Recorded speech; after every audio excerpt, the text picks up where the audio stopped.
going on there, jerk faces, and happy New Year! You're watching the Circle of Nocturnal Transmissions, brought to you by the Circle of Jerks podcast. It's a conversation you could be having during the day, but having at night. As you can see, we are back again with another year of live streams for you. I know we're early tonight, but again, we're trying. We have to accommodate, the diva, the diva of this stream, which is the homeboy Rob. Yeah, I'll say, I am a diva. Sorry, guys.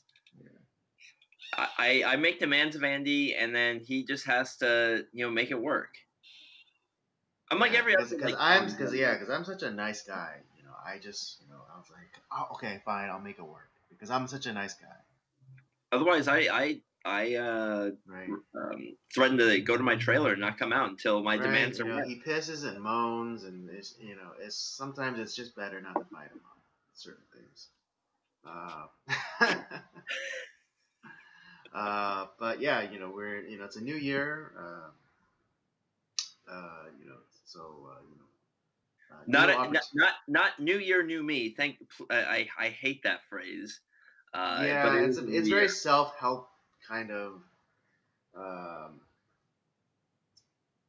It's like a very self-help kind of platitude, where it's like, you could just say, you know what, I'm pretty awesome as I am, so just New Year.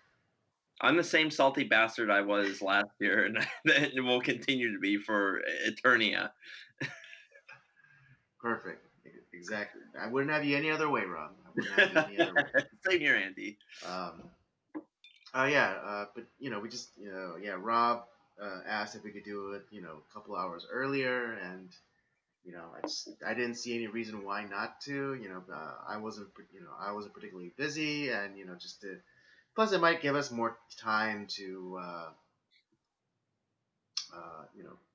I don't know, maybe not necessarily have a longer stream, but give us more time to get into something, Well, I kind of incentivized you because, my wife now she works around this time, and so it gives us time to just not be interrupted. Right. Yeah, that's all it is. Like, to have a stream that's, because I don't know if some of you guys are aware, but sometimes Rob will look off, to the side of him, and that's his wife, kind of, yeah, yeah, and that's his wife, kind of like peeking in, like, kind of asking for something, or doing that wife thing where it's like, do you have any idea what time it is? Kind of thing. So spending time with me, and I figured if I'm doing this, like, as soon as she gets home, she's gonna be pissed off. So, right. I think So anyway, I think this works a little bit better at least for now.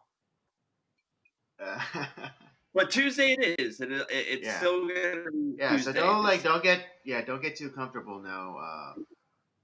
Thinking that we've changed times, as you can see. If you can see from the digital set here, I still have it at Tuesdays at 8 p.m. Pacific Standard Time.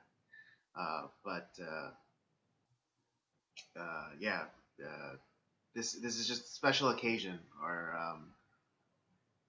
what have you, because this is actually my dinner time, and so I'm making a sacrifice here.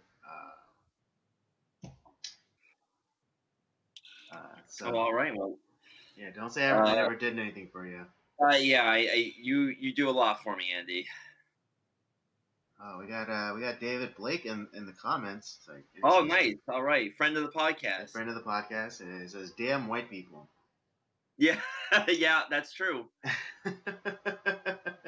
You're always divas, right? Right, yeah, just throwing your white privilege around. Jeez. And according to the media, it's like it's because the cops are giving the white people kind of kid gloves because they're white. Right, I know. Yeah, all that damn white privilege. Despite that, one of them being shot in the neck and killed. Right. Yeah. Except for that. Yeah. Except for that. Like, were never made during all the rioting in the summer. But hey, that's what do I know? Yeah, but that's probably white on white crime. Yeah. So yeah, the media doesn't touch it. David replies, "I'm golden brown." He's whatever he wants to be. Right? Yeah. He's transracial. He's a Rachel Dolezal. He's a Sean White or Sean King, I should say. Sean King. Yeah. Well, yeah. Well, I mean, we're back. From our 2 week break. Well, it ended up being more like 3 weeks. Yeah, because I think we were working on trying to organize what we're gonna do for the month, and we just didn't make it last week, so we pushed back another week. Right. Yeah. We got caught up. What is it? Kind of planning for the future.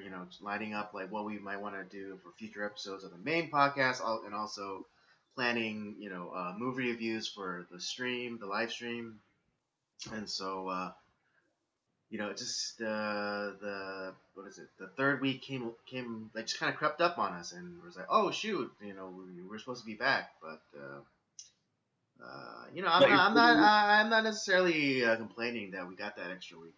Yeah, the plus, you're still gonna get the same amount of movie reviews this month, but we'll double up, and then but I think we got a lot of cool stuff planned, and now I don't normally make like resolutions, but I was telling you today, it's like for the podcast, because we have a lot of like great ideas, and then it's just they're off in the ether. So it's like I gotta start writing shit down because like my memory is just not what it once was. Mm-hmm. Yeah, no, I kind of have the same problem. But yeah, I just thank God for technology. It's there's the phone has a notepad, so I just kind of take notes. Like on Monday when we were hanging out and we were talking about what movies we wanted to do, I just kind of typed out a quick list of the movies for each month that or at least the first 2 months of this year that we were gonna do. Yeah.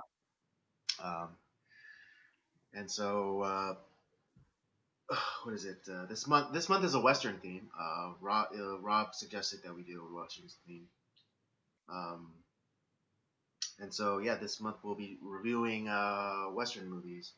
And tonight will be 3:10 to Yuma, and kind of a treat for y'all. We're actually going to be talking about both movies because if you didn't know, 3:10 to Yuma is actually the one with Christian Bale and Russell Crowe. That's a remake.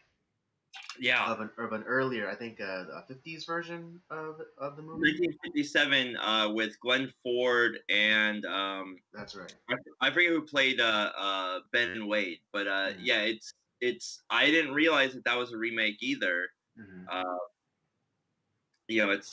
But it's actually a very competent remake. Yeah. Actually, yeah, like I told you before. I mean, we'll get into it a little bit later, but like I told you before about the remake, I think it does a better job of characterization. Fleshing out the characters and giving them more like depth to them and like kind of reasons why they do things. Yeah, I kind of I mean there's things I like about the remake better. There's things I like about the original better. Mm-hmm. But I look forward to. But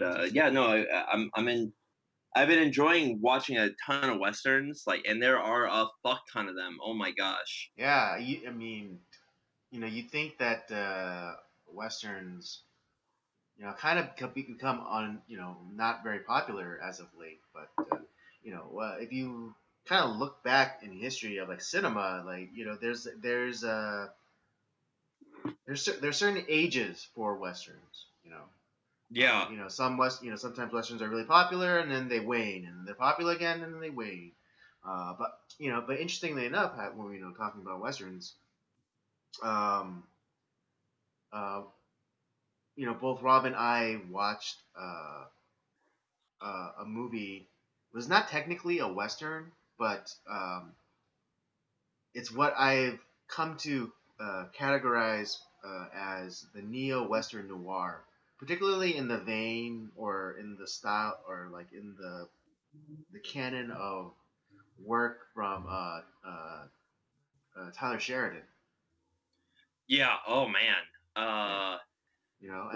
So it's like they're westerns, but they're like modern, but then they're also like kind of mysteries.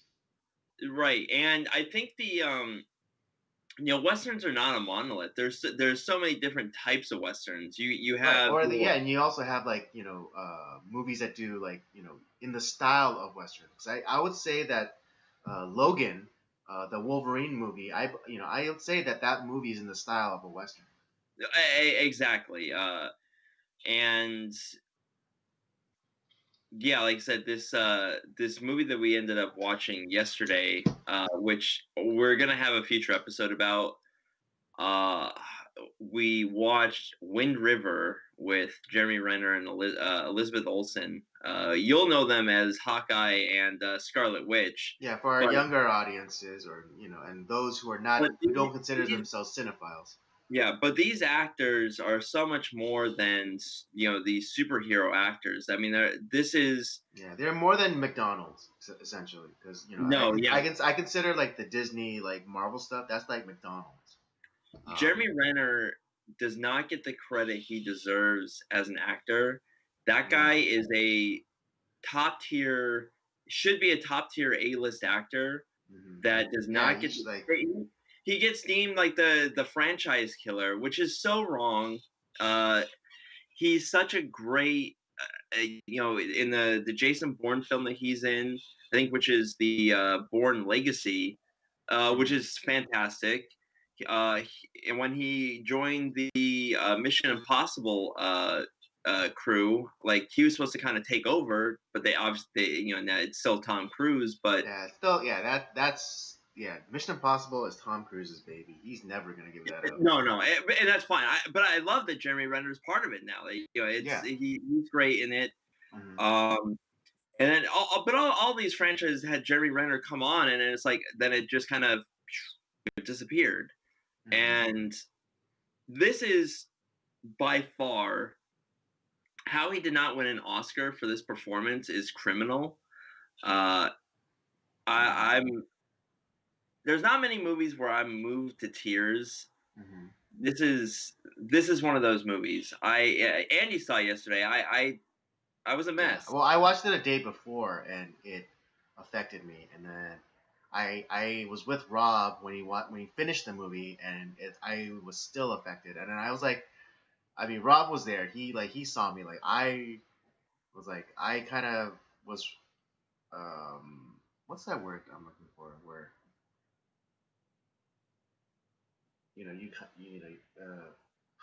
apprehensive. Like I have feeling like this great apprehension for the ending of the conclusion of the movie, because I know what was coming, but Rob didn't, and I was just like so uncomfortable.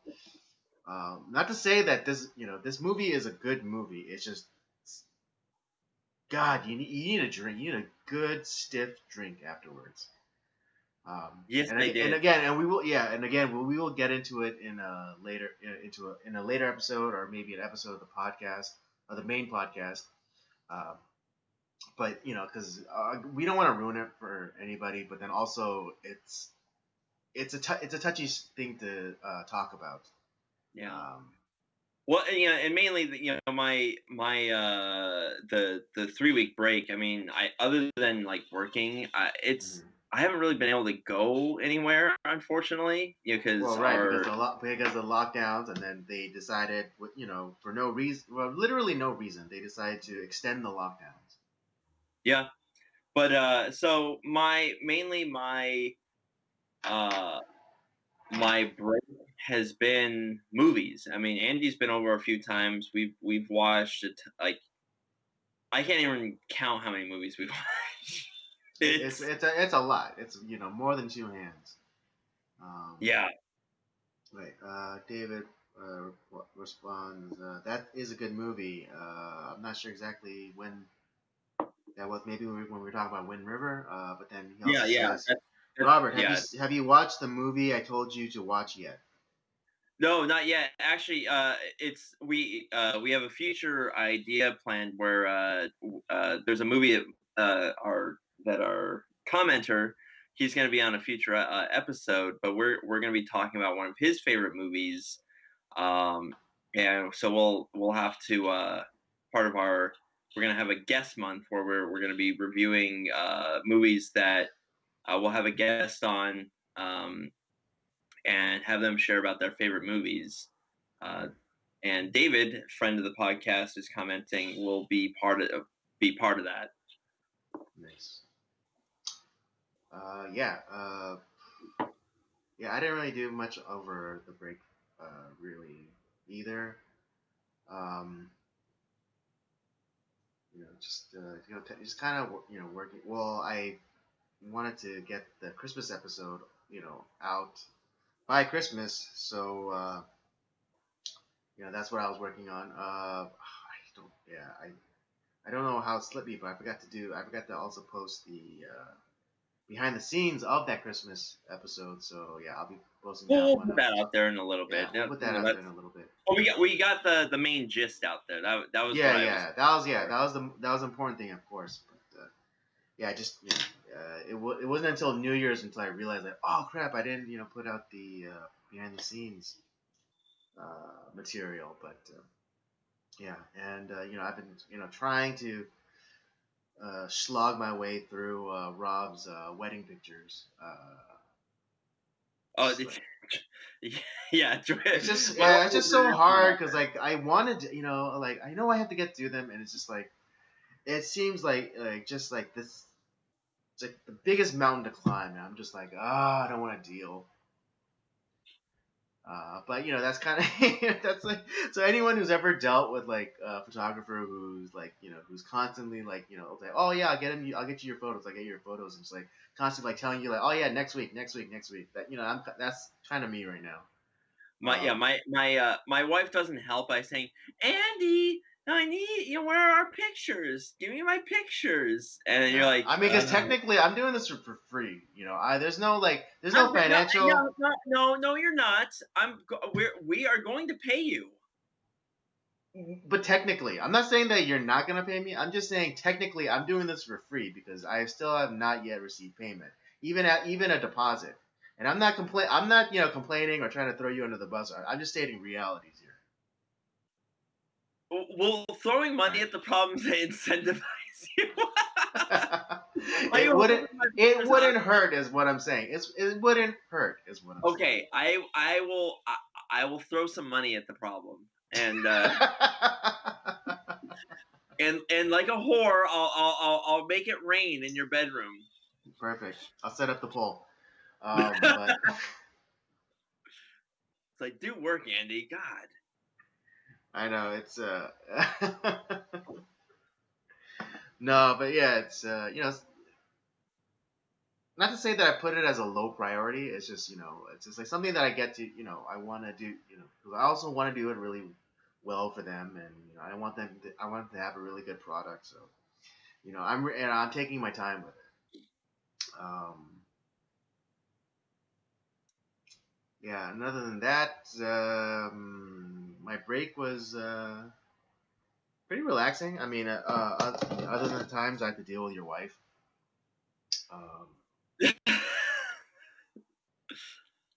Just saying, you get to go home. What? You get to go home. Yeah, exactly. And that's my favorite. That's the favorite time. That's the favorite part of the entire experience. I get to go home. You chose that. You chose crazy.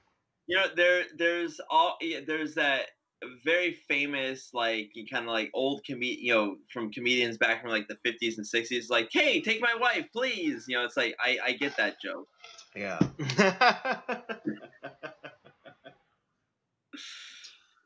Yes, he was talking about Wind River. Yeah, Wind River is a good movie. Oh man, it's just super dark. It's just super dark, and like it's one of those movies that like I want to recommend so highly, but at the same time I can't recommend because it's like in the text group with Eric. I told you, I was like, yeah, I want to tell everyone about this movie and nobody. Yeah. Oh man. But yeah, no, I was kind of mainly watching movies during the break, kind of starting to some for pleasure, just for the just for the fuck of it, and then others just kind of doing some podcast business, figuring out like what movies we should watch, and um, one movie that I maybe we'll get to it at some point that I kind of do want to just talk about very briefly is a movie. I don't know if you've seen this movie, Andy. It's billed as a comedy called Cop Out with Bruce Willis and Tracy Morgan.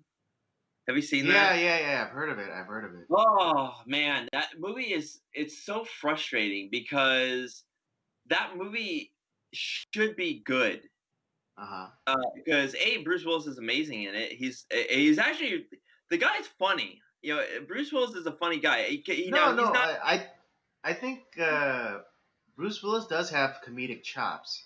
Yes, he does. But he's playing he's definitely the straight man. He's not. Right, he's right. Not, yeah, no, of course. You have a movie with Tracy Morgan, and you're gonna make Tracy Morgan play the straight guy or straight, the straight one. It's like no, that doesn't work.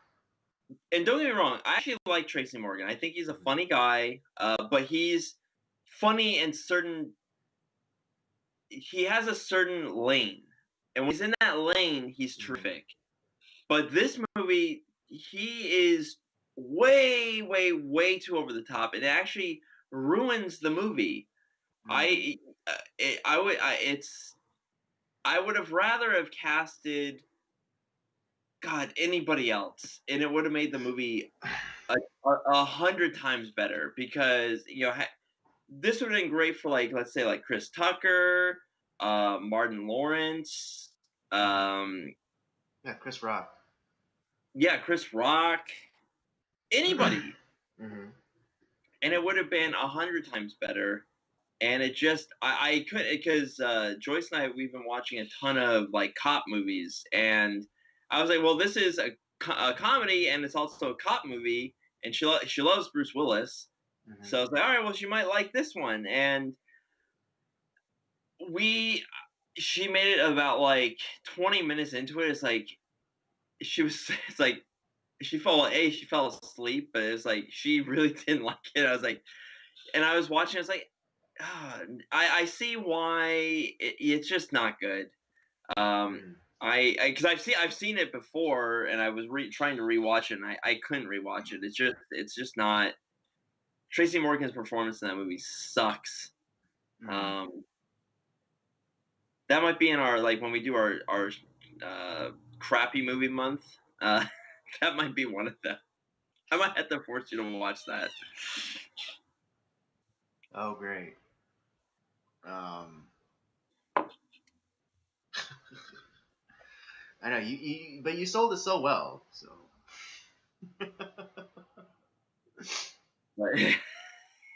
Yeah. It's like saying oh man, this peanut butter and jelly sandwich. He's like, shit. Want to try some? Yeah. That's essentially what you're doing. Yeah. And slowly but surely, I'm starting to work on Joyce, because she has a strong she will not watch a black and white movie. I can't get her to watch a black and white movie yet. There's gonna be I'm gonna get her there. Hope but she has eternal. Yeah, but she has a strong weird bias against anything that's before the year 2010 or whatever. It's but that movie's as old as me. It's older than me. Why would I watch that? That's so stupid. It's it's not about the year it came out. It's lasted the test of time. It's a popular movie. It's very good. If you put it does she like any old cars? That's a great question. I don't know. Because you could tell her if she likes some classic cars, they're especially older cars. Yeah. You could kind of make that comparison. It's this car is really old, but it's a classic. It's well designed. Aesthetically, it's pleasing. Right. The ride is smooth, and that's kind of how I feel, about these old movies. Yeah, they're old, but they're well made. They stand, they're designed, planned out very well. Yeah, but I kind of broke her a little bit. She enjoyed The Fugitive, which is as old as she is. with Harrison Ford and Tommy Lee Jones, which is a brilliant movie. I got her to watch Ferris Bueller's Day Off, which she also loved. And there was one other one I was kind of surprised that she liked too. Oh, Double Jeopardy. She liked that one too. Ah, okay. Oh, that's not a Tommy Lee Jones movie. He's in it. Yeah. Yeah. It's funny because because I think Ferris Bueller was made, under the banner of MTV, and I think it's one of MTV's only like non, like sex comedies. Yeah, you're right. It is not that's a movie we'll have to review at some point too. That's one of my favorite comedies. It's so I used to watch Oh that. yeah, of course, yeah. When I was growing up, anytime it was on TV, I'd stop and watch it. Yeah, well, anytime I was sick, I would watch that movie. It's just so good. Mm-hmm. Yeah, no, absolutely.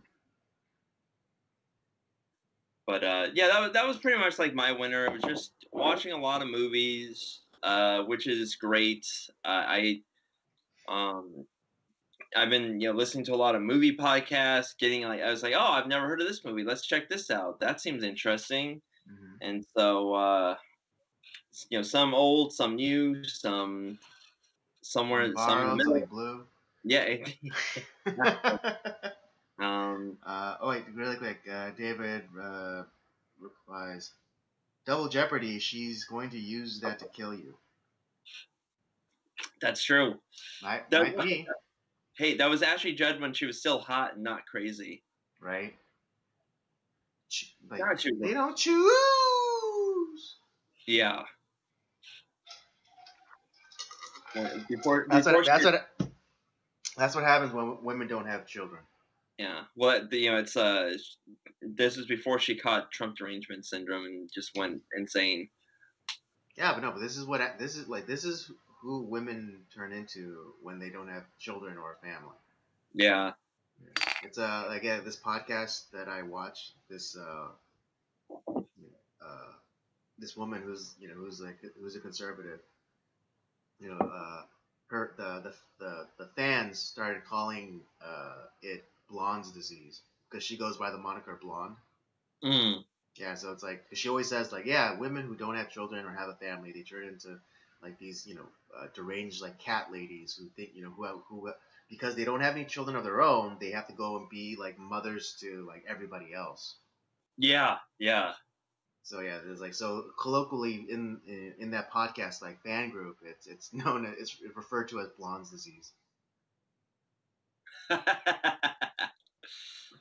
I like it. Yeah.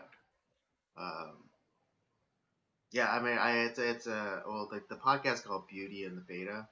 I played it. I played it for you a few times. Yeah, that's right. It's one of the podcasts I watch, listen to for like news stuff and commentary and analysis.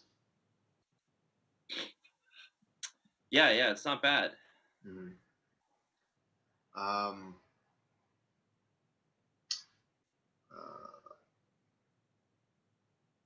Okay. Yeah. So we talked about. Should we get into some of the new stuff since we kind of we're broaching the topic? Anyways. Yeah, might as well. I mean, like I said, Christmas and New Year's kind of came and went. Nothing really too spectacular. It's just normally in years past, there's a whole bunch of stuff to do and. Right, and usually I'm doing like my usual Korean family traditions. The New Year's gathering, but we didn't necessarily do that, or we didn't do that because of the Rona, or the fear of the Rona. Actually, that is to be more accurate. Right. But I did hang out with some friends. We went on a hike on New Year's Day. It was quite lovely. Up in like the Santa Monica Mountains, like up in little northwest of Malibu. Okay. About 6 miles round trip. And yeah, no, it was good. And then afterward, we went to this this fish place called Malibu Seafood. It's just right next to Pepperdine. Oh yeah, I know where that is. That's good. PCH, yeah, like the best fish and chips. Mm. In my opinion. I mean, I know like what was it? Devin, he said that what's that other one, like H Salt and whatever. Yeah, yeah. Like he vouches for them. I still have yet to try it. Um, I'm ashamed to say, but one day. But yeah, after the hike, we went and got some Malibu seafood, and yeah, it's like the first time in a very long time since I had it, and so I was like, I actually kind of got emotional. Uh, just kind of like memories of having it with like friends and stuff, and just yeah, it was so good. It's like that's really the only good thing there because one of our group, um, you know, uh, Joyce's uh, friends, Justine and Alex joined us as well, and I told them it's like, oh, just get the fish and chips. You can't go wrong with that. And they're like, yeah, okay, but it's like, yeah, we kind of want to try everything on the menu. I was like, okay. But then they had everything on the menu, and it was fine. But then they agreed that the fish and chips was the like spot the highlight of the entire Right. menu. And they didn't listen to you at their own peril. Right, I know. Yeah, it's like I kind of I kind of jokingly, but but low key seriously, be like, because I'm always right. Yeah, that's But yeah, I mean, well, anyways, uh, news of the day or week. Yeah, I mean, we took. I think it was.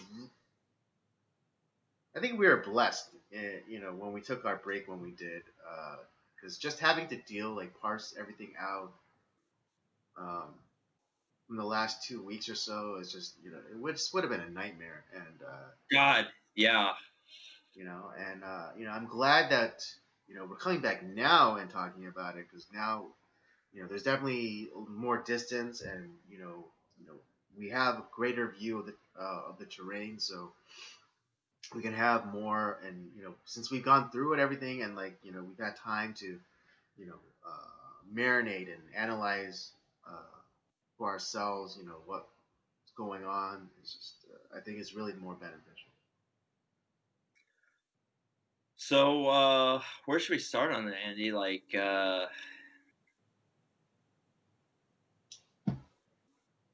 Um, well, I guess we should kind of start at the beginning with um,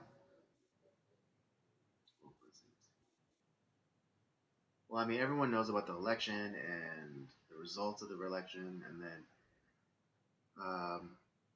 everyone was like kind of holding out hopes of hope that something would happen, and with everything with Giuliani and Sidney Powell, but nothing really came to fruition.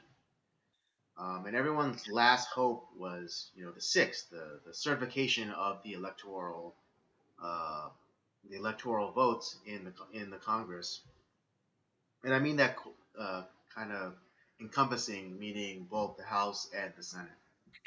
Right. Um, and everyone was there was all this stuff coming out saying like, oh, this senator is gonna dispute it, and that representative is gonna dispute it. Um, and then people were saying like, oh, well, Mike Pence, he has authority. He could send the electors back to the states and for recertification and all that stuff happening. And then Trump calls for a rally in D.C. that the same day, Yeah. and that's that I guess that's where we can come in with Well, here's our own takes. the here's the thing with all that stuff too, because we also have January. There was the runoff election in Georgia for Mm-hmm. two of the Senate seats. That honestly, I think those races were super important, Mm-hmm. and the same thing. There's a lot of talk of how kind of the same thing that happened in the presidential election happened in that Right, election in the Georgia. same anomaly. It just happened to happen in the Senate runoff And almost race. like how like the from like almost like it's can I prove it? No, but like it's just there you know something is going on where like it's all of a sudden like at like a certain point during the middle of the night it's like it's almost like to at the same like amount of percentage points so like oh well the this party's leading and then oh all of a sudden 2 o'clock in the morning it's like oh all these votes that we found oh well I guess the Democrats won. It's like are you fucking kidding me? It's the same fucking story that they that happened during the presidential election. It's horseshit.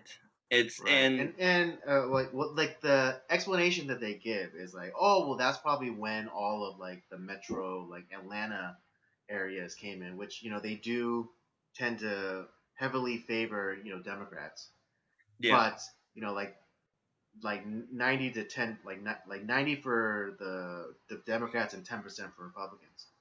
But it's weird because when that happened, like and the spike happened for the Democrats, where was the accompanying spike for the Republicans? It didn't. It just followed it. The Republican votes kind of like followed this, like the more or less the natural trend. yeah, So if all those votes came in from like the Atlanta metro area, and like the 90% did go to the Democrats, then where would and then that's how you explain the vertical line. Where is the vertical line for the Republicans? it doesn't exist. It's just like how they call the stuff that's going on with Twitter with like the with people like conservatives losing followers. They call it a fluctuation. It's Mm-hmm. like no, it's not a fluctuation when the numbers just keep going down. Yeah, something. Well, like depending on depending on the personality, it's like sometimes in real time they say that they're like watching in real time as their numbers are like keep lowering. Yeah, it's it's just a damn shame with what's going on. We all see it. We all Mm-hmm. see it's not really being hidden. Mm-hmm. But the No, unfortunate yeah, thing is there's no way to prove it. That's the thing that it's it's one of my favorite lines in a movie is like it's not what you know, it's what you can prove yeah, yeah. from Training Training Day. day, yeah. And he's right. Unfortunately we can't prove it, but we know what's Mm-hmm. going on. Mm-hmm. Um, and um, it just and you can see anyways so that's all in the background and you have these lockdowns going on, you have all this stuff I mean you had the media um praising the mostly peaceful riots from as Yeah, over the Antifa and summer, yeah, over BLM the summer. burned down the country during the summer with nearly zero ramifications. Mm-hmm. um and you have kind of I don't know if you would necessarily call them conservative, but definitely people on the right who are fucking fed up. And I like I said, I don't condone like some of the actions taken at the Capitol building, but I understand at the same time. Mm-hmm. It's like people are angry. Their lives are being ruined. They and honestly, Yeah. And even our like yeah, their leadership is our failing them. yeah, our government. There is no belief in the institutions. Like I've been saying it this week too. Is like I'm fed up with my own political party because they're losers. And the ones that unfortunately we have a bunch of people within our party that are you got the rhinos who are essentially it's a they're Yeah, they're not Republican in really name conservative. only. Yeah, exactly. It's pretty much they're the court jesters to Democrats. It's and Yeah, then you or like have yeah, they're the like to use another movie reference from Blade. They're like the vampire familiars. They're like the humans that serve the vampires. Bingo, yeah. And then you have like some that do have a backbone, but then it's like it's too little, too late. Like and or it's just or they just don't have enough support, Mm. unfortunately. And Right, because like the swamp, people were, I don't know, if people lost sight of this, but this, when Trump was talking about the swamp, he wasn't just talking about Democrats. He's also talking about, Republican, like long-term Republican senators and representatives who just kind of like metastasized, living in the system. well, even like there was some I'm forgetting his name right now too, but like when they uh I guess revoted Nancy Pelosi as Speaker of the House. Mm-hmm. One of the representatives that spoke up, who is also a fucking 1,000 years old, who is kind of one of those Republican in name only, is saying like, oh, we need to get back to unity. I've served with you the longest, and it's just this country's getting. It's like fuck you, dude. Like seriously, like you haven't done anything. What legislation have you passed? What have you done to make this country a better place? Zero. And it's like you're you're a disgrace to the political party. All these people are a disgrace. We spend $4 trillion in taxes a year, yet we are just this country pisses money away. We're giving money away to countries that want to destroy us.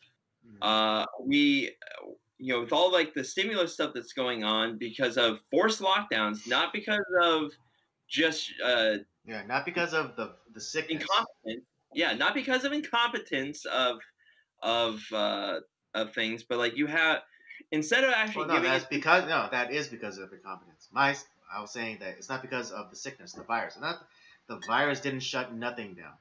Oh no, but I'm just yeah. It's the incompetency of the so-called leaders. Well, that's where the incompetency comes in. But it's not like the people failed and like Right. they're incompetent. Right. No, Um, the people they gave the government the benefit of the doubt and said, all right, 2 weeks, we got this, we'll do it for 2 weeks. But then, all of a sudden, the government came out with all these like scary sounding numbers, and it's like, oh no, we have to extend it. And then, as much as I like Trump, he did fail us, because he initially wanted to open up, Easter weekend, but then, I don't know, someone got into his ear, and then he went along with extending it. yeah, I mean it's the Dr. Fauci works his you know dark magic or whatever the fuck he Yeah. yeah yeah But it, anyways, yeah, and so yeah, so anyways, yeah, so I guess there's like some sort of gathering or demonstration outside the Capitol building, um, and to borrow a phrase from the mainstream media, it's mostly peaceful. Yeah, there were some shitheads who were like transgressing the barriers set up, um, but it was also kind of again kind of the incompetency of the leadership, the mayor of DC specifically, where there weren't enough police, at the Capitol, and so there are some videos that you see where they just start opening up the barrier. The cops open up the barriers and they're like waving them in.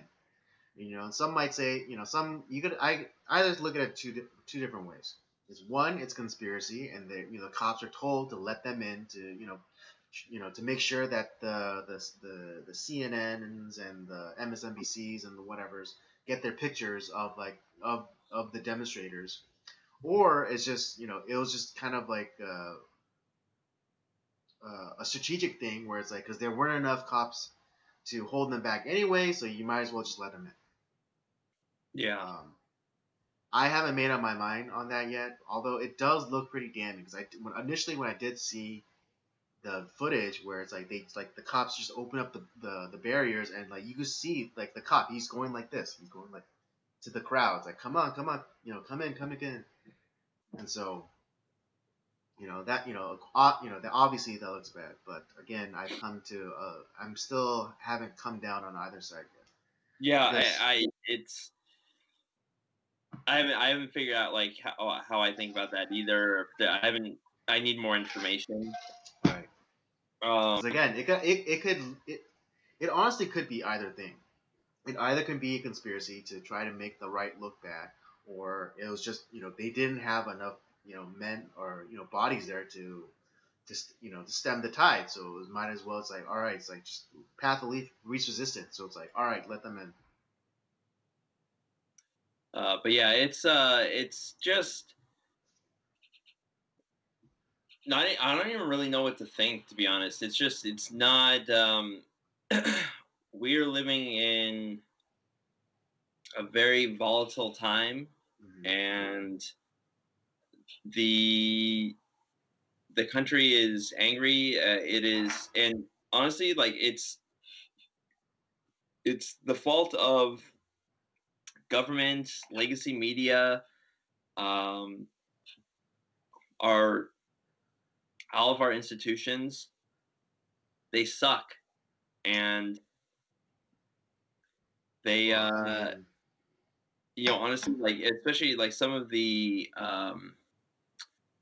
actions of some of our governmental leadership. Honestly, like there's going to be a bunch of people not I would not vote for, and I hope they get voted out. Um, the we need to get rid of a lot of these bureaucracies that run our government that have no accountability to the American public. Uh, that's probably never going to happen, unfortunately. But hope springs eternal, right? Uh, mhm. it's just, and I honestly, like, I don't think it's not the fall of Rome yet, but it's, we're getting to a point where it's like there's almost two countries as it is right now. Like uh, and I don't know if there's going to be a reconciliation of sorts. Like it feels like we're going to be split, kind of like at least uh, idea or kind of like philosophy wise on how the country should be, and there doesn't seem like there's anyone that's willing to like conservatives or liberals, yeah, or to be honest, leftists. There's no coming together, unfortunately. No, no, there isn't because like, is there any point, any let's say any leftist talking point that you're willing to give ground to? No, zero. No, exactly. And I'm sure that those leftists feel the same way. Yeah, and But it's just like, but I think we have to think about it completely different. It's like radical elements, like there's no hope for them. And also you have to realize they are the minority within that group. It's just they're just the loudest. And so, our I think what we have to do going forward is, tack like the normies, the people who are like, who are just as confused at what they're seeing as we are. yeah, and I have some friends that are not leftists, thank God. They're more, but they are like a little bit left leaning, and it's like, listen, no, that's not. Yeah, it's like, and when you explain, it's like, oh, I didn't know that. Oh, I didn't know that. It's like, yeah, because you're watching CNN all the time. You're watching, or probably not watching Fox News, but if you're watching, you're getting the same. It's the same Yeah, thing. it's the same information, That just spun differently. there's But that yeah, I was meme. actually watching. I watched a Mr. Reagan video today, Yeah. and he was talking about how he was in Hawaii on vacation, and maybe around the same time as all of those California, like all the lobbyists or whatever went to Hawaii from California.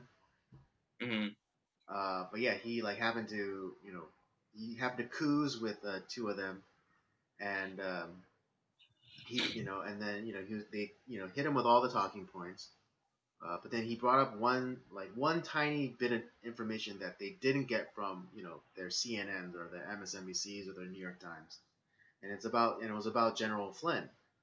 Yeah. And it was that the only reason because people know that that they got him on perjury charges or something, or basically he's like he omitted something or or whatever.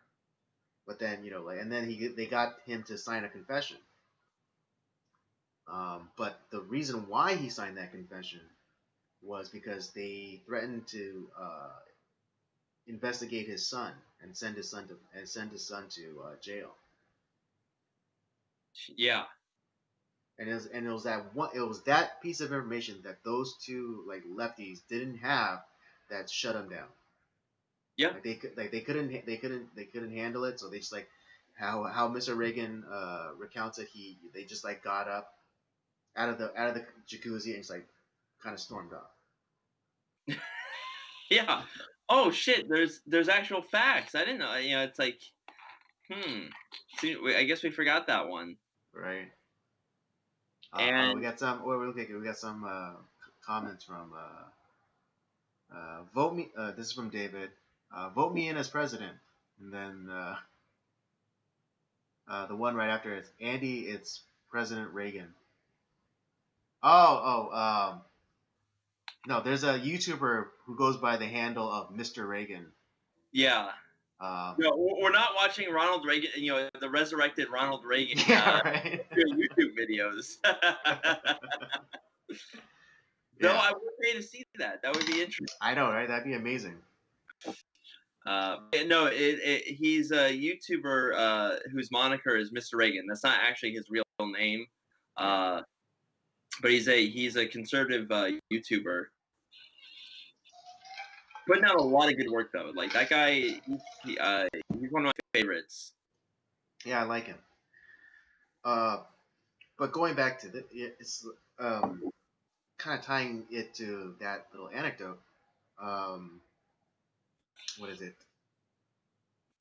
And they're blaming Trump, of course, for what happened at the Capitol building. But they haven't pointed out to what he said. He didn't. Nope. They don't point. They don't give exam. They don't have the clip. They don't have the quote of what he said that made people that supposedly incited people to go and attack the Capitol or attack the Capitol. Was it? Interestingly enough, you know who they do, you know who they don't. You know how similarly, how they try to make the bad man out of Hitler. How? They don't translate his speeches. Oh, true. Yeah. It's like if Hitler really was that evil, and all the archive image, footage of him giving speeches to the German people or their version of the Senate or whatever. What is he saying? Is it that? Is he saying just kill the Jews? For 30 minutes, just kill the Jews, just kill the Jews, kill the Jews, kill the Jews. Is he saying that? I highly doubt it. That would be that would be interesting because we're not saying we're loving Hitler or that, but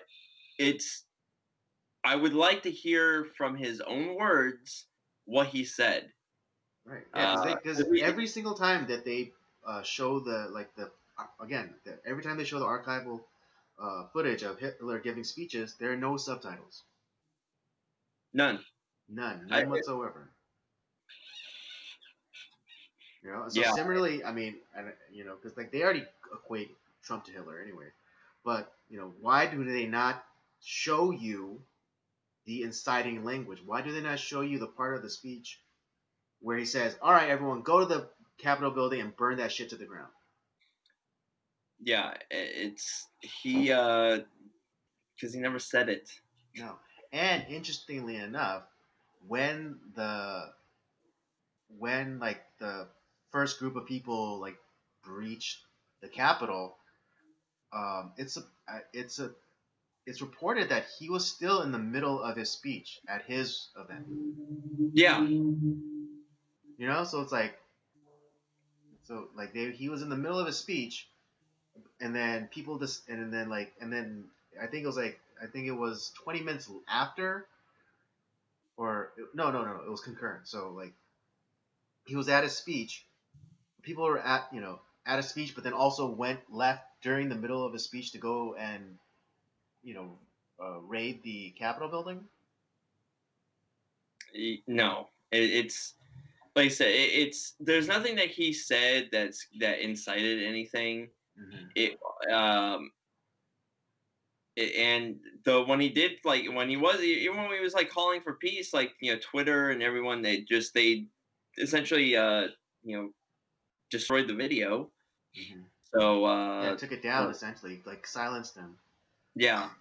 Yeah, like and I saw the video before they took it down. It's like he said, it was like, all right, you guys are special people.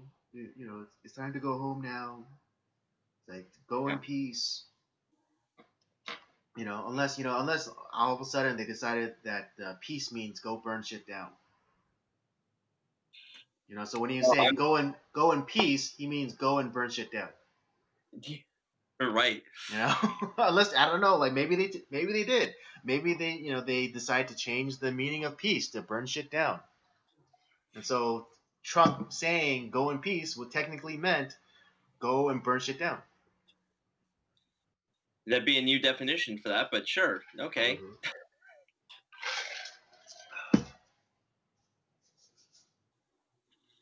Uh, it's just Yeah. I'm so fed up with just the legacy media and all the just everything. To be honest, like our government sucks. Yeah. I mean, yeah, and now we are no better than Venezuela. We literally are no better than Venezuela. Like the last kind of like fig leaf that we had was like for Americans and like American pride was like, oh, our systems are solid. Our systems can't be corrupted, or our systems can't, oh, like our elections are solid. They can't be hacked. They can't be interfered with. That's what makes us better than X country and Venezuela and all the other countries around the world. That's what makes us special. But I mean, Yeah, after this, now there's no difference between us and Venezuela. There's no difference between us and some other backwaters like so-called republic. and with all this stuff that like happened, um, some of uh, my old church, the not to which they've through the was it that Sola network that they some of our leadership from my old church does articles and stuff for. Mm-hmm. They use this like incident is like, oh, this is the consequences of lies, and it was just like uh pretty much like, oh, it's because pretty much calling Trump a liar, and how because of his lies it created all this insurrection, and this is speaking to a greater truth. It's like, fuck off. Like, this is it's just like, this is a supposedly a Christian website. Like, what the fuck is this? And then there was even like there was some other like pastor that was like commenting on this too, and it's like, and we kind of talked about how like all these like people that are coming out like, I'm really gonna take a real hit on my career, and I'm gonna go out and say, Trump's a bad guy. It's like, oh, you're taking a real risk there. Right. Fucking Hollywood lefty, like, you're taking a real risk. And Yeah. That was Demi Lovato. I forget when it yeah, was, but but she was no, like but this saying, is like, "Yeah, uh, I'm putting my career at risk here, but yeah, Trump is a bad guy." It's like you're hearing that from Hollywood. You're hearing from the academia. You're hearing that from mainstream media. How is that? How are you taking a chance by saying Trump's a bad guy? and but no, there's this passage like, who's like, I'm getting a lot of flack, because I'm speaking out against this stuff, and people are, it's like, it's like I'm taking a real risk in my career. It's like, no, you're not. No, you're not. You probably have a very left leaning church, and they probably all agree with you. And it's just this is why it fucking pains me to death. Like talking about like politics at church, like it does not belong. I'm No, sorry. Like of course not. we as a church, we are supposed to be above this stuff. I'm not saying that like we that it doesn't affect us, that it's not important. That's not what I'm saying. Of course not. But the No. fact is that the gospel, the word of God itself is so much greater than all this stuff. It's our Bible, the word of God, when thousands of years after this thing inevitably collapses in on itself, will still stand true. And I think Yes. half the reason this country has lasted as long as it has is because for time, at least up until fairly recently, has at least it has had some semblance of Christian ideal to it. However corrupted that may have been, it just it I just some of these commenters really just it's just like, what, shut up. Like I just shut up. I don't want to hear it anymore. Just the bloviating articles, and it's just go to hell. Just, David replies, if they are talking about politics in church, smack them with the Bible and say, Christ compels you.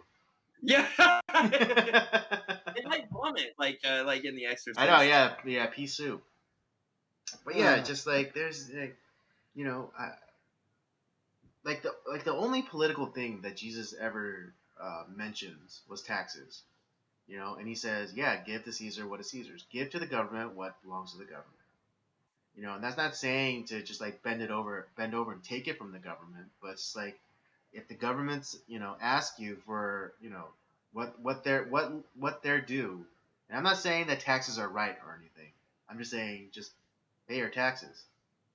Then just pay your taxes.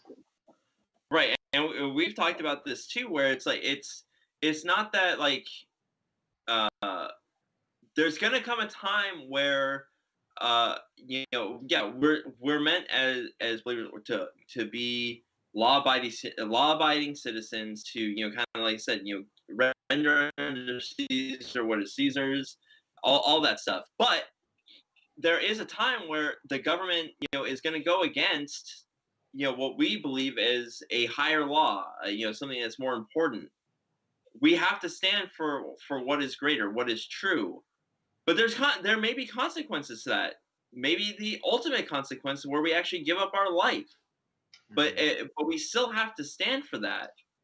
I just I don't know. So like not only am I pissed off at like my political party, but at the same time I'm kind of pissed off. I'm still pissed off at the church in general, and Mm-hmm. just how weak-kneed and uh, just stupid that some of our church leadership is sometimes.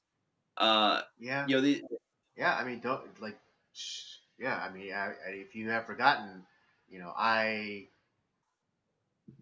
mean, I guess I was ready to leave my church from like the I know response, you were. and I was like really wrestling with that because, I felt like their response to everything, like, we're, kind of linked with coronavirus, but it's like their response to it. And like, some of the things that I start, some of the cracks I started to see, in my church. I was about ready. I have drafted my goodbye letter. You know, I was like, it was ready. It's like it was in the chamber, ready to go. I was just like, I can't stay here. But then, thank God, I, you Sanity know, returned. yeah, sanity returned, and my church started opening up. We started having in-person services. And again, like And one of even the like few. even with my kind of disdain for masks, I not to say I came up with a rationale, but I saw God in it, because it was I don't mind being there. That's fine. wait, what? I don't like I said in that type of setting, like because I understand some people are still they're worried. I get it. Me, Right. am I worried? No. Well, yeah, because because again, I saw it through the lens of God, and it's like, this, it's not as though the government is asking me to wear the mask, even though there might be a mandate or whatever. But it's like, this is your brother. This is your brother in Christ. This is, this, or it's like, or it's the pastor. It's like, oh, this is my, and so the pastor is kind of like the representative, you know, uh, you know, but essentially that, yeah, these are my brothers. These are my brothers in Christ, and they're asking me to put on a mask. And so, how can I deny that when a brother And I don't asks want me? And it's out of just love and not wanting to be a stumbling block, I'll do it. exactly, yes, exactly. I will give up for them. I will give up like some of my liberties that are afforded to me Hmm. through Christ. Hmm. Because it might because other people, yeah, it might hurt them. It might hurt their faith, or they're worried. I so that I don't see that as a contradiction. No, no, yeah, neither. And then I was like, exactly. I didn't.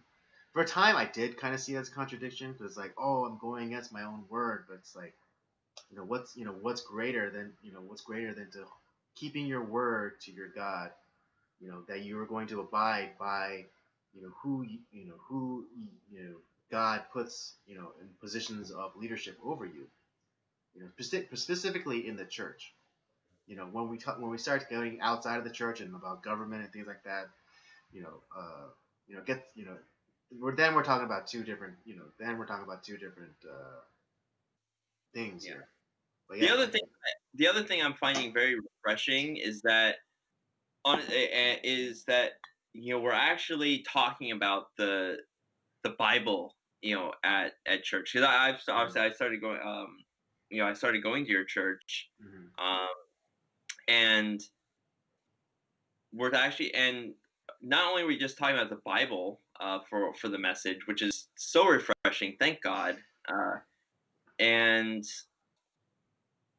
yeah, it's we're talking about like kind of like the how church order and like how we are meant to conduct ourselves, how leadership is meant to conduct ourselves, how they're mm-hmm, supposed to conduct themselves, and the message there in First and Second Timothy, it's not just meant for like for leaders. It's really for everybody.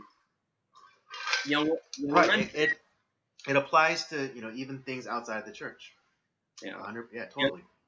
and the one thing I'm and I wish I could find a way to reach Joyce on some of this stuff, because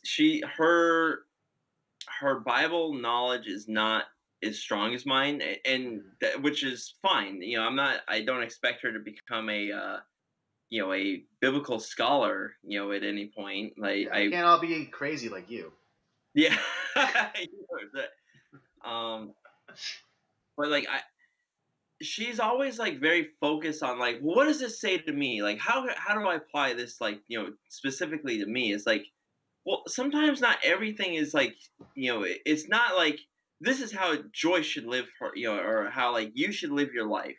All right, Sometimes, like how does this? Oh yeah, so I mean, if I'm interpreting correctly, it's like she's saying like, oh, how does this Bible verse benefit me? exactly, and I'm saying it's like, it's not that it's like that it's not beneficial for today. Like it's a some of the stuff that is talked about. It's a prescription, but God's not always addressing you specifically, you as an individual, Hmm. because there is a communal aspect to our faith. Right. It's we gather together, we worship together. It's not just a one man, lone ranger, man alone, Hmm. kind of tackling the faith by themselves. That'd be ridiculous. That's not how Christianity is. And sometimes it's so these prescriptions, these calls to do certain things, it's for everyone, and we're meant to help keep each other accountable. And I don't know, I feel like she's not seeing everything, and obviously, like with the pastor of your church, there obviously there's a little bit of like you have to understand a little that is written in the Bible. It was written, at at its earliest or at its latest is still like 2,000 years removed from us today. Mm-hmm. So you have to understand like what was being written then, how the people back then would understand it, and then you kind of like find a way to like translate that into today and like what it means for us still today to live that way. And I think that's the part that my wife doesn't understand is that there is a little bit of like you have to translate it. It's maybe I had to tell her Or it's maybe not translation, but transposing. yeah, exactly. And you can't just like read into it like, oh, well, this is what's going on with me today. And you can't read your experiences into the Bible. That's not how it works. You can't like force it to Well, be I the way mean, yeah. to be. Well, just like in a slightly contrarian viewpoint, I think we're all living the story of the Bible, but it's just like how you were saying, it doesn't. It's not, but it's not about always benefiting ourselves. Like, Yeah. what if you're supposed to take that lesson and then you're supposed to, apply it to a relationship you have with somebody else, like a friend, and like that friend is, like self-harming, or they're in a bad state, and then you have to apply that lesson to them. And I'd say I'm bashing my wife on this episode. She'll never watch the episode, so I don't have to worry about I that. know, right? Yeah, we never have to worry. So people don't say that I'm a huge dick for just bashing my wife on this thing. No, my wife, she is, when it comes to spiritual matters, she is very smart, but her, like say, it's just her Bible knowledge is not as strong as it should be. She's definitely more of the Right, she's more of a feeler.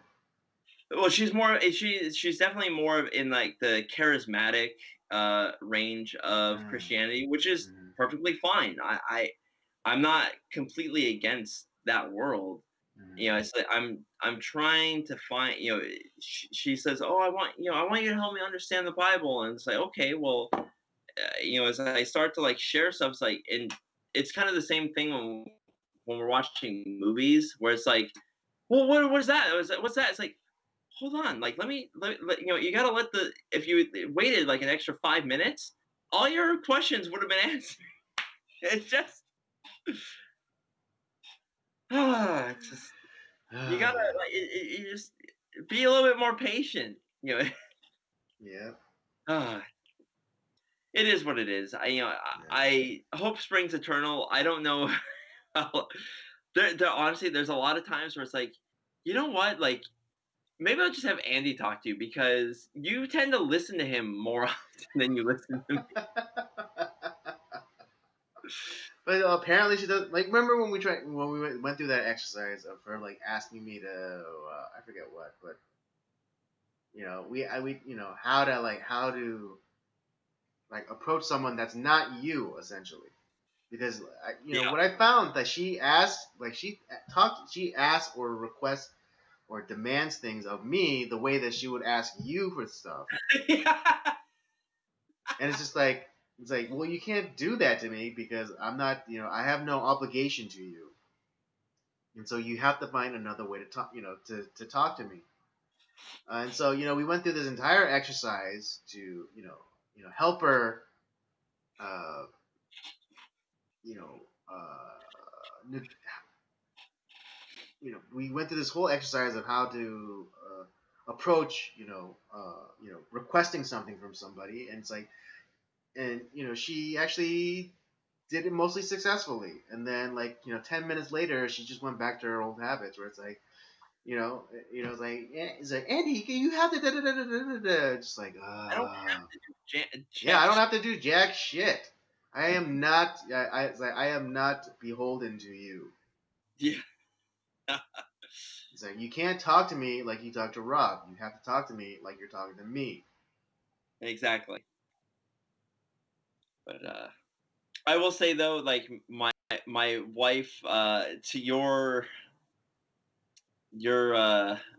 great pain, desperate, like she loves you like like her older brother. Like Yeah, I know. she's infatuated with you, Andy. Like it's Yeah, I know. which I know annoys the fuck out of you. Yeah, yeah, yeah. I But know. Like you the very first night, she got like sloppy and was like crying. She snotted on my hand, dude. And she was saying like how grateful she was to have met me, and it's like, because of her own like personal things. yeah, Um, she said that she wished she'd like met someone like me when she was growing up, and it's like, great. I really was flattered. yeah, But then, she just kind of went nuts. It's just like, she's trying to like force this kind of like this. I mean, bless her heart, but she's trying to like force this relationship. It's not like me. I'm calling her my little sister, but she's like, she refers to herself as, to me as her little sister, and so it's like, that's usually not how it works. yeah. I mean, again, I am flattered, that you regard me in such a light, but it's like, you can't, it's a completely one-sided relationship. That's what it is. It's a completely one-sided relationship. Now I know you'll never admit it, but I know you do care.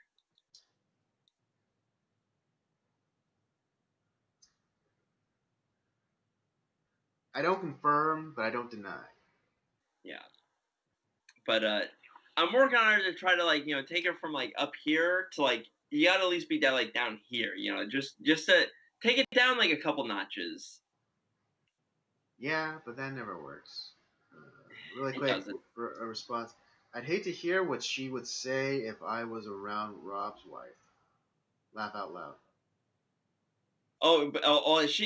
My wife likes David too. Like she's met him. Well, I mean, virtually. Virtually. We've Mm-hmm. talked online and stuff like that. But no, she would love. She loves David, like especially because she's very. My wife is surprisingly very. Says a lot of weird shit. So her and Oh David yeah. will get along swimmingly. Nice. Literally if there isn't like a sex scene in a movie, my wife gets very like, where are the boobs? Like I want to. Are they gonna fuck? It's like, honey, it's not that type of movie. It's like, oh, that sucks. Yeah, I mean, she's kind of like a more vulgar Jason. Yeah, that's a that's a great way of putting that. I never thought of that. Oh, uh, oh, yeah, good. well, we kind of got into the, uh, That's how these things go, Andy. Like I yeah, needed it gets, something a yeah, little more. you need a little catharsis. Andy, Robert puts her on a pedestal. Oh, pedestal. This is true. I have to say. She might like you more than me, Andy. I that might be um,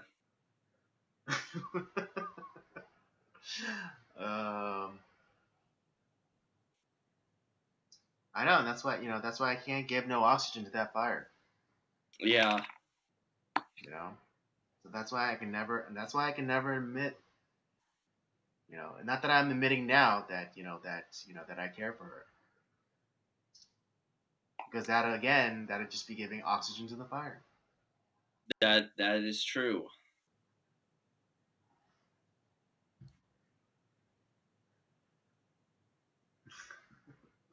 Okay. Yeah. I'm not. I'll tell you later, but I'm not. Yeah, and I can't. I'm not gonna let that come out on the chat. All right. Uh, Oh, dude's the best. Yeah, I he's mean, it's not that bad, but it's just like I don't want that in the chat. I don't want to. yeah, I don't want that yeah. to be seen by other people. My And, so the one of the guys interacting with he's been on the podcast before. He's like my older brother. I met him when I first joined the Navy, and we became like lifelong friends. mm-hmm. Um, I love him to death. I consider like you and Dan and Peter, like you guys and David. I would consider you guys like my best friends. Unfortunately, like, David lives so damn far away, so I don't really get to see him that often. But Mm-hmm. I always try to like talk to him, and I talk to him. Like, actually, we end up like playing games and talking to each other. So that that's kind of how we keep connected. Mm-hmm. But yeah, no, he's great. But he is a sometimes can say very controversial things. Oh yeah, I remember. There'll be next time he's on the podcast. There's this story I want to share when he hung out with me. We ended up we ended up like watching a movie with another friend of mine at the Uh-huh. time. And oh boy, it became very awkward very quickly. So I'll share that story next time we have him on the podcast. Was the movie Brokeback Mountain? It was not Brokeback Mountain. It was a movie called Jarhead. Oh, okay. Gotcha. But yeah, it was that whole night was just very awkward. But yeah, but it was fun. Like yeah. But anyways, should we get into our movie review? Yes.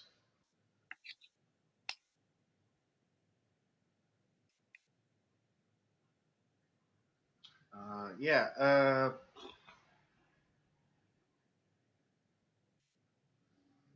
Yeah. Again, the movie tonight for review is 310 to Yuma. We're going to be talking about both iterations of this movie.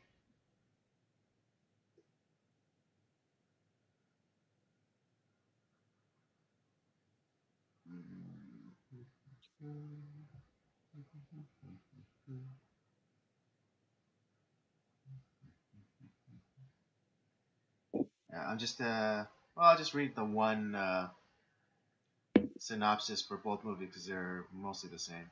Yeah.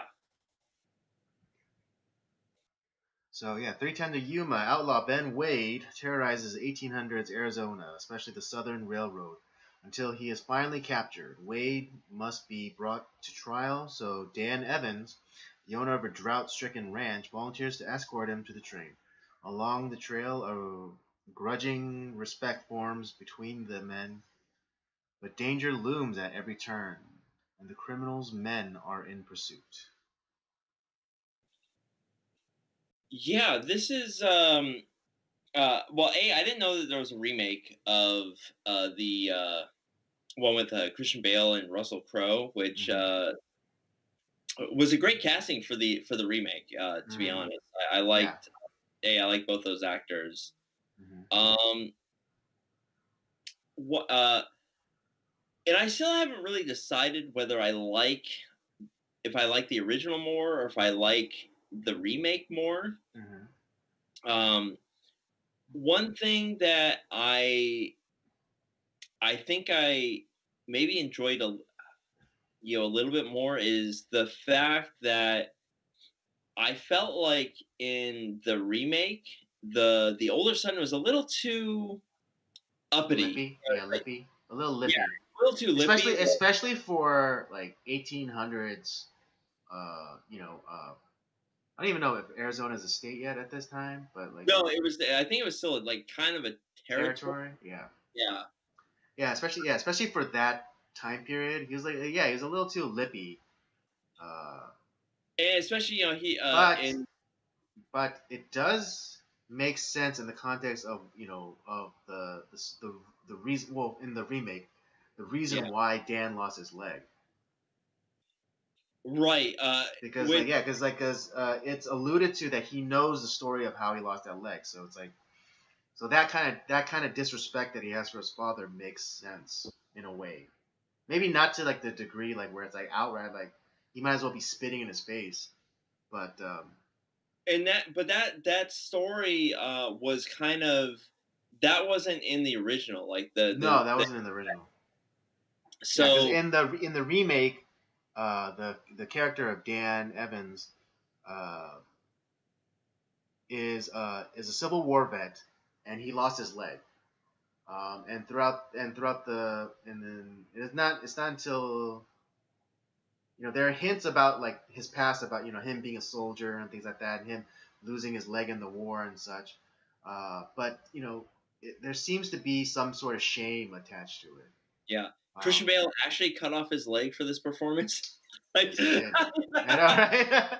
Yeah, because we all know. Cause, I mean, the joke is that Christian Bale's like really method, and so yeah.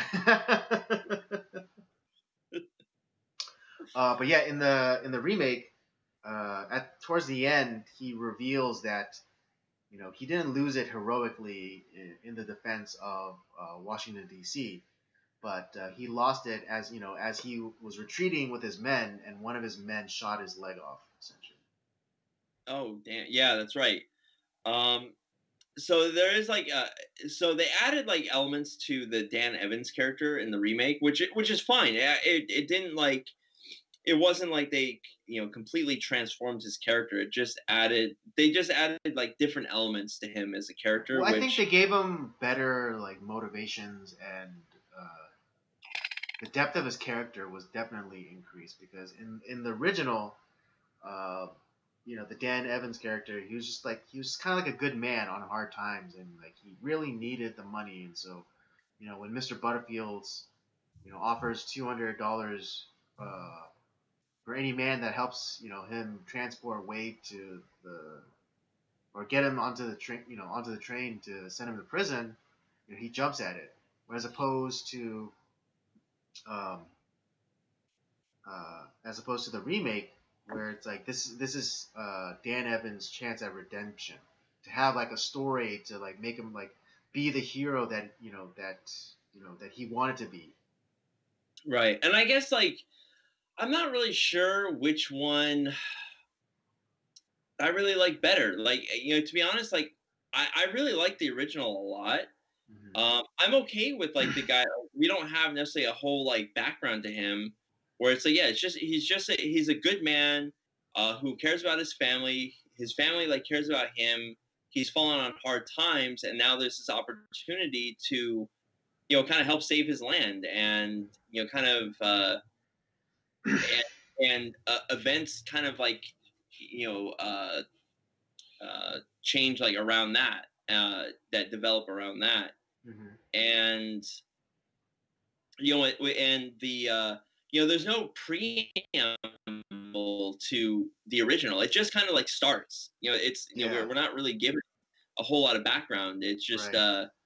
whereas with the remake, there's a little bit more of a backstory involved. Dan Evans, he has not only he's in debt to a landowner, and he's trying to like keep his family like afloat, but he essentially has no money, and he has these loan sharks essentially uh, burning down parts Homestead.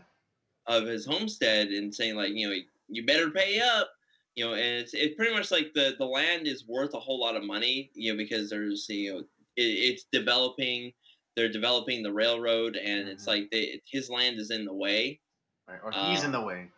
he's in the yeah, pretty much he's in the way, and so there's that element to it, and even like the what you call it, the in the original, the stagecoach is pretty much like full of passengers, and like they're transporting money, but it's also they're transporting people too. Mm-hmm. Whereas the Stagecoach in the remake, it's mainly it's a money coach Yeah. that they're robbing, Mm-hmm. um, and you know, it's like I said, I don't know if I can really choose which one I like better. Like it's not like the story in the remake is so far fetched and they radically transform the characters. Mm-hmm. They just added different elements to a story, like a kind of like this story, um, that I don't that, but it doesn't take me out of it. But I still can't choose because I maybe I kind of like the casting a little bit better, like as far as The remake. with the remake. Um, just because I think those actors are so fantastic. Mm-hmm. But that shouldn't take away from Glenn Ford's performance in the original.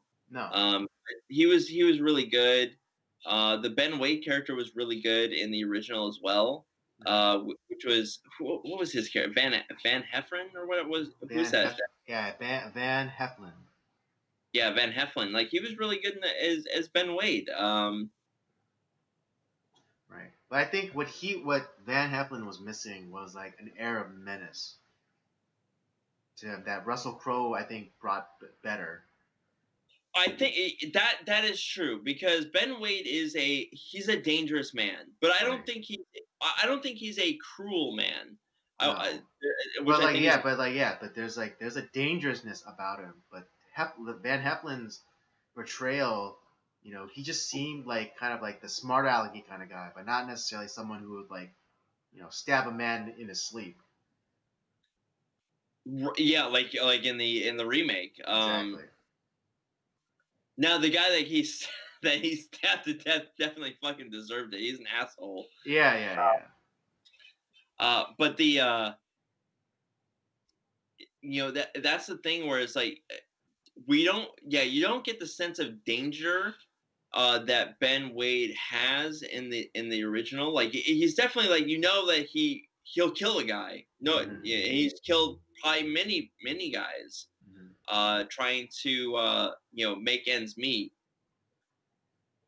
But definitely the Russell Crowe's performance as Ben Wade, he's a very dangerous man, Mm-hmm. and if you cross him, he holds no. Yeah, he doesn't hold He'll, back. yeah, he will not hold back. But that doesn't mean that he's a cruel man. He has a reason for what he does.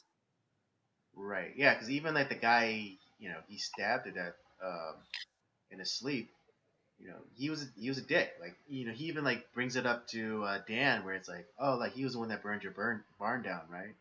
Yeah, So it's like he like, said, that guy was a bad guy, mhm, and died deservingly in the remake. right, and yeah, there wasn't an equivalent character in the original, but Henry Fonda's character of Byron McElroy. Hmm. Like he was a salty son of a bitch, but he crossed the line and started talking about his mother. And that and again, like it's like and like and I really love that line where it's like, yeah, it might be I might be I'm not, it's not the exact quote, but it's like, I may be a sick son of a bitch, but even sick son of a bitches love their mothers. Yeah, exactly. It's just like, yeah. When I heard that line, I was a little tired yesterday, so I fell asleep a little bit. But I Mm-hmm. rewatched, and I was like, I heard that line. I was like, dude, what the fuck? That's Yeah. you can't do that. That's I Right. was like, what an asshole. Like you don't talk shit about someone's mom. Right. Yeah. That's always the line you do not cross. Right. And like in like that Byron the the Byron Mackin oh God, how do we say that guy's name? McElroy. Mac- McElroy. There you go. yeah. Yeah, that Byron McElroy character. Yeah, it's like he thought he had like the one up, the leg up on Ben Wade, but it didn't matter because like because again there was that air of dangerousness about Russell Crowe's performance. that like it didn't matter that he was tied up. He still managed to throw that guy off a cliff. Yeah. What the other thing that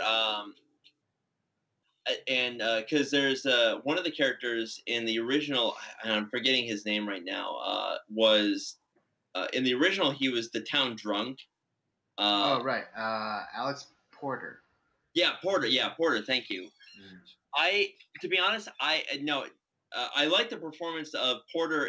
Porter in the remake is a doctor, Mm-hmm. and I love the character that plays him. He played in Firefly. I think he's a great actor. Yeah, Alan Tudyk. Yeah, but I love the idea of the town drunk kind of redeeming himself in the story. Mm-hmm.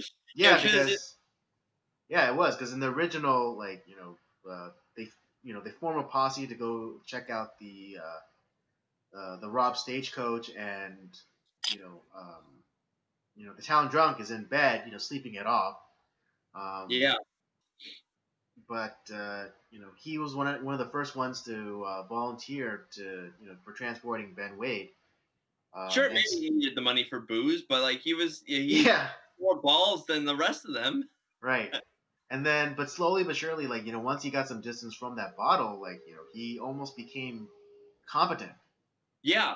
Well, and like I said, I have a family full of alcoholics, and it's it's the idea that the alky, the town drunk, that everyone like laughs at him, and kind of like I don't want. It's like I mean, they wanted anybody else but this guy, and he Mm, redeemed himself. right. Yeah. I mean, like in the remake, in the original, he does end up dying. But I think Yeah. in the original, it's a little bit more gruesome because he gets hanged or Yep. hung. Yeah. Uh, I think it's hanged, but I never. Yeah, I think it's yeah. hanged. Yeah, I Okay. think it's All right. Yeah. Oh yeah, because when hung is for objects, hanged is for something else. yeah for people. Yeah, hang 'em high. Hang 'em on. Another great western. Mm.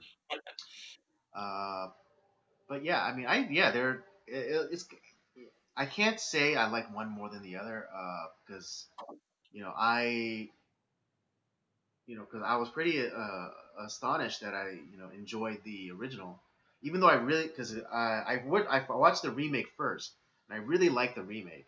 Well, see, Um, I remember watching the remake when it came out in like 2007, I believe. right. Yeah, I mean, I haven't seen it since 2007, but I like you, I watched it not realizing it was a remake, and then when we were talking about doing it for the podcast, it's like, oh shit, this is a there was the original Hmm. from the 50s, and Hmm. I was like, well, because I had you over yesterday, and I was like, well, we were gonna watch a bunch of movies, and I was like, well, why don't we'll watch 310 to Yuma, but we'll do both. And Hmm. I really enjoyed the original. It was so good. Yeah, and I mean, and the original ended kind of more on a happier note.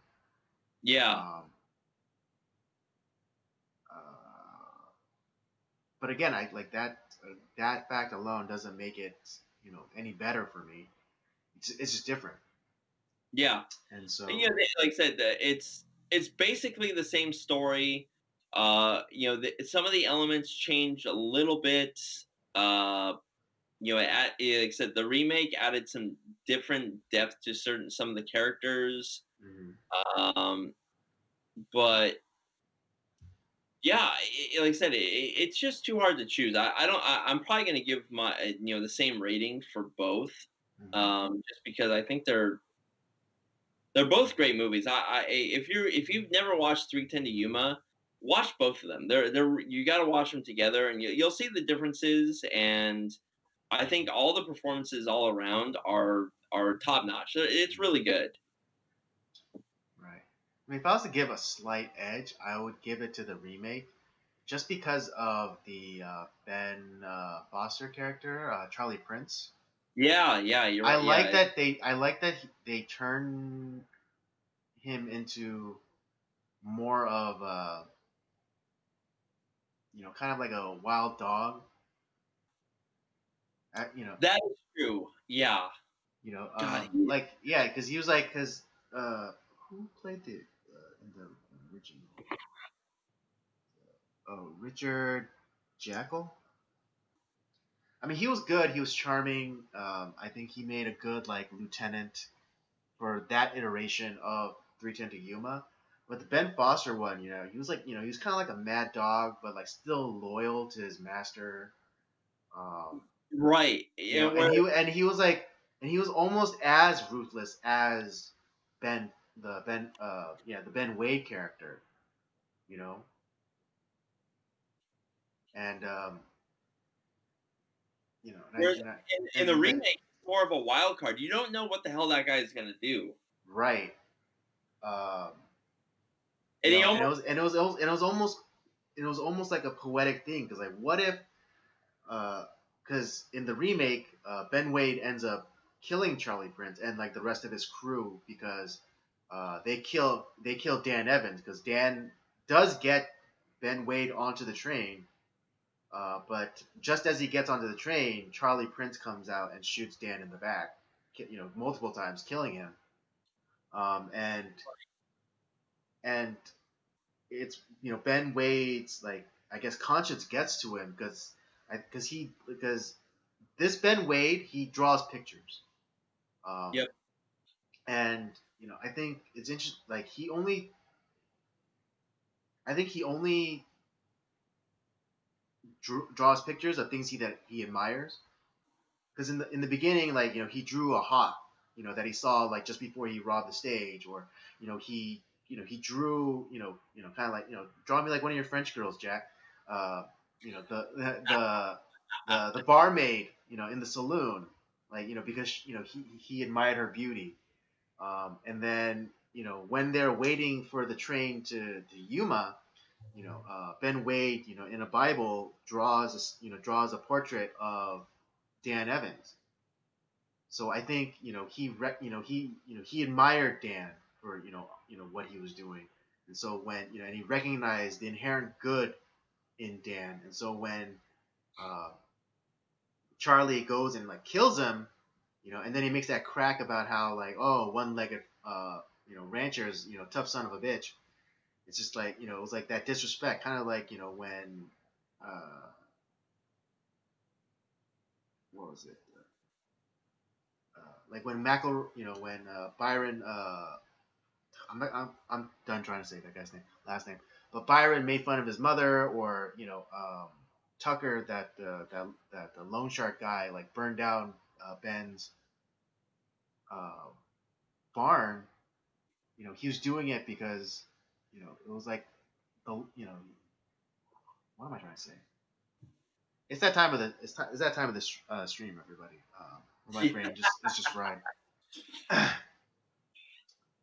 But again, it's like for a good reason in a Right. sense, because like here's like this good decent man, and then like this guy, this mad dog that maybe even Ben Wade created,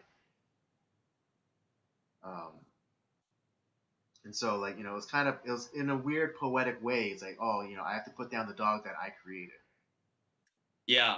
And that I'll say I'll agree with you on that. That performance is definitely more intriguing. That like pretty much like because Ben Wayne like he's definitely the baddest man on that crew, but with he when he's taken away from them, that the Charlie Prince character, uh he ends up kind of becoming like the leader of The that de group, facto leader. the de facto leader, and he's just fucking insane. Yeah. Yeah, like when they That caught up to the decoy stage, and he lights the thing on fire trying to get information about where they took Ben Wade. It's like after he gets the information, he just lets that guy burn inside the locked carriage. yeah, And so, but and then yeah, like, and then again, like when when and in the remake they kind of add this scene where like they have to go.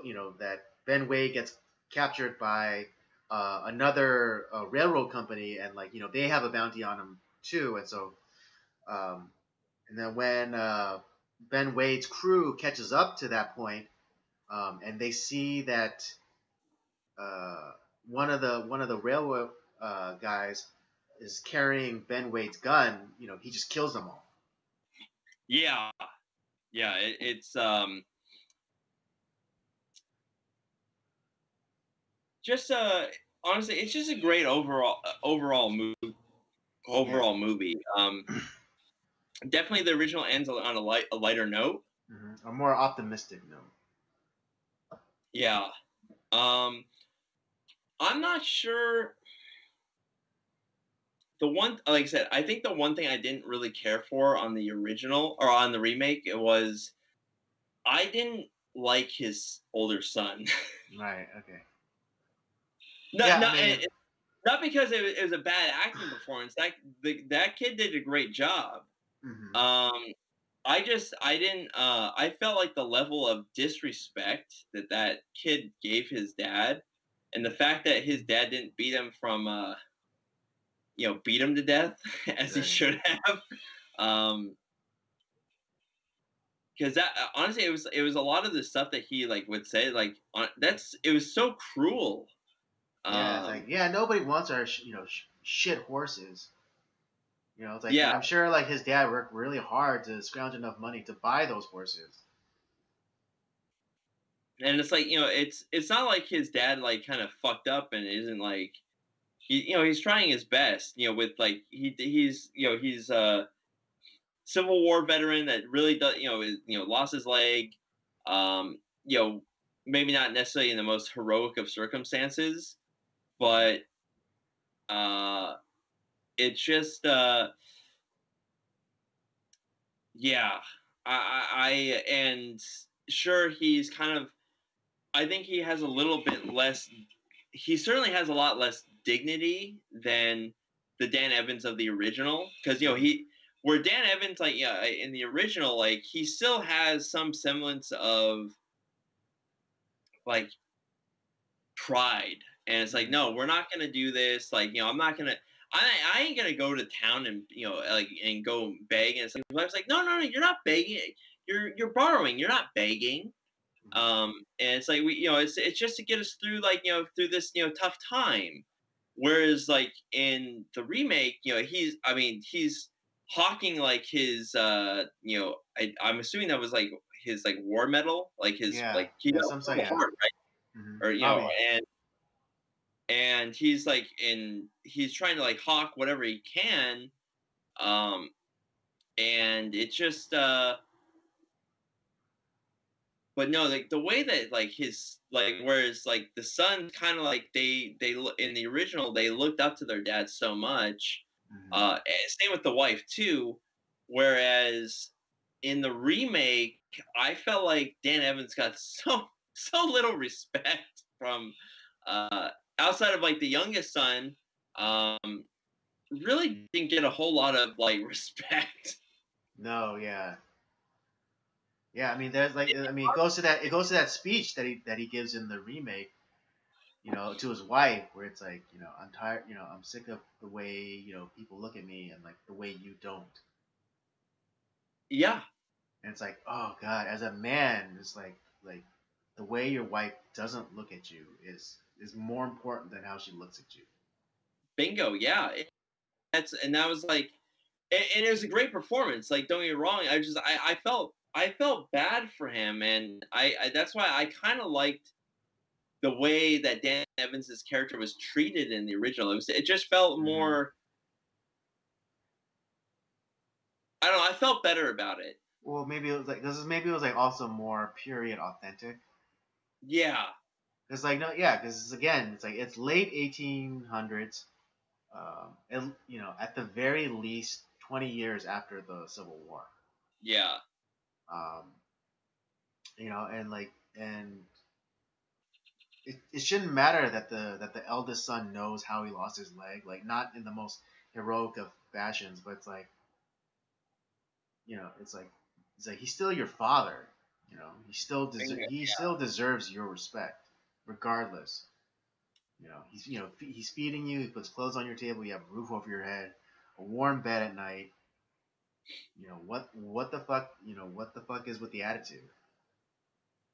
Seriously, like it's if this movie was made, if it was like kind of set in like 1980, okay, I get it, Right? Yeah. Everyone was shit to their dad in the 80s. but in 1880, I was like, that's honestly that kid would be dead.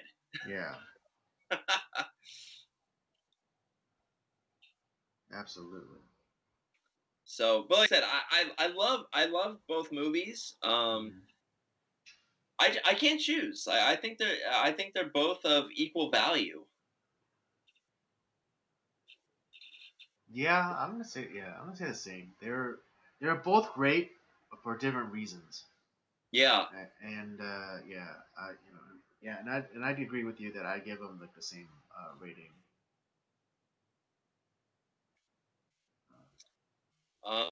Anything else you had to say about 310 to Yuma? No, I mean, but if I was to give it an edge, I give the edge to the original movie because of the soundtrack. Dude, seriously, that's the thing that was missing in the remake is that awesome like sound like opening song from the original. Right? Fuck yeah, that Yeah. like that that 310 to Yuma. yeah, it's great. I honestly I rewatched the original before I took a nap today, Uh and it's like I love that opening. That got me pumped. I'll tell you, that's a great song. I might have to put that in my music library.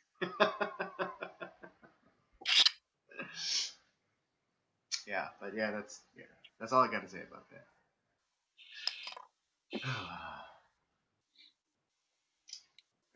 All right, so should we give our ratings? Do you want to go first, Andy? Because you chose the movie, so Right. Okay. Well, for both movies, since I agreed with you that they're basically the same. Um, so I'm gonna both give them a. I'm gonna give them four, both fours. both fours. Yeah. I mean, because again, like there's some things I didn't like in either of the movies, but overall, like they're both good. So yeah, fours. And I still think they're solid movies. So four. Yeah, well, we're in agreement because I am also thinking of it being a 4-star movie, both the original and the remake. And there if for all the reasons I spelled out, like there's different reasons why I like the original more than the remake, and then Mm-hmm. there's reasons why I like the remake more than the original. Um, but overall, like they're both 4 stars. I recommend when you watch it, if you got some time, watch both of them together back to back. The original is actually not that long; it's only an hour and a half. Mm-hmm. The remake's a little bit longer, but it's if you love westerns, this is definitely one to watch. Um, and yeah, I highly recommend it. Yep. Me too. But and I'm looking there are so many fucking westerns. Like we could probably do the whole year doing westerns if we really wanted to. But Yeah. No, we could. No, we I definitely. Yeah. If every week we did a western. Yeah, we'd be covered. yeah. And honestly, that would only be really scratching the surface of westerns. Yeah. No, because there's so many goddamn westerns. And we were watching even like just like some trailers of like, oh, here, what's this western? And it's just like, oh my gosh, there's so many. Yeah. If you like 310 to Yuma, you'll like these 100 movies. Like, Right. Yeah. No. none of those movies were even on my watch list either. I was like, God damn. Wow.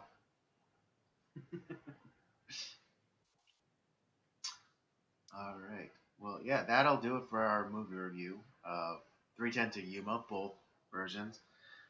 Both Robert and I give this for both movies, 4. Definitely recommend. They're good for different reasons, but they're both good, and they're both fours in our books. So yeah, definitely recommend. Um, yeah, and yeah, I guess that'll bring us an end to the very first stream of 2021. Glad to be back Right? Yeah. with a vengeance. With a vengeance. Judgment Day. Um, with secrets oozing forth. Yes, sir. I was trying. I was trying to do the thing. I was trying to do a thing where it's like I use every sequel's like subtitle. Oh, that'd be great. Yeah. Well, I mean, I mean, it wasn't like you used a sequel of a sequel, which was with a vengeance. No, I used the title of the best Die Hard film. I'm sorry. Okay, whatever. Everyone knows it's the first one. Everyone knows it's the first one. I'm not saying that Die Hard. The first one is the best one. I highly disagree. Okay, all right, that's your opinion. But yeah, I did. I referenced Terminator 2, and then I referenced Ninja Turtles 2. Yep, it's. But I saw what you were doing. I liked it. I do my best. I try my best. Now, Yeah. Are we doing? We're doing a double feature to kind of like make up for the week that we missed, right? Are we? Yeah, because well, one of the weeks we had to do. I thought we were gonna do Liberty Vance. The Man Who Shot Liberty Valance, but I think we're gonna do Tombstone as well. Okay. Oh. So you want to do double for next week? Because we missed. And then at the end, and then at the end of the month, you want to do the double of True Grit, right? That's correct. Yeah. Okay. So yeah. So there you go. So if you're excited about watching some westerns, you want to watch them with us. Next week we're going to be doing The Man Who Shot Liberty Valance with Jimmy Stewart and John Wayne, which is a fucking fantastic movie. And then we're going to be doing Tombstone, which I have not seen in a long time, but it's got Sam Elliott, so it's got to be great. Right. I fucking love that movie.